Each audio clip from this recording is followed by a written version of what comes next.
Meus amigos, a luta do povo de Deus no passado era uma luta muito difícil, uma luta árdua, uma luta mortífera.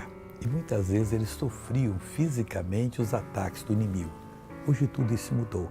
A nossa luta hoje não é contra a carne nem o sangue, é no mundo espiritual, contra as potestades, os príncipes das trevas desse século, as hostes espirituais da maldade, as forças do mal que atuam nas pessoas. O salmista disse o seguinte, Salmo 47, 3. Ele nos submeterá aos povos e porá as nações debaixo de nossos pés. Ele está falando espiritualmente. Os povos aqui são os demônios. As nações são esses agrupamentos de demônios que atuam pelo mundo afora. Eles estão submissos a nós, à sua autoridade. Quando você ordenar, sai, eles sairão.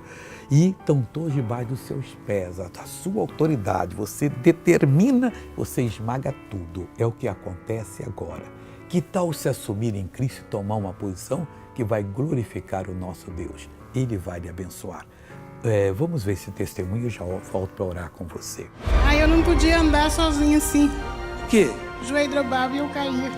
Você veio aqui com quem? Eu vim com a minha menina. É verdade isso? Vem cá. Quanto tempo a sua mãe sofria disso? Há mais de um ano. Ela está até emocionada. É verdade, Jesus. Jesus curou você. Imita como é que vocês andavam antes. Faz de conta que não foi curada. Bem forte. Era assim. E se eu dar os joelhos assim, ó, eu caía.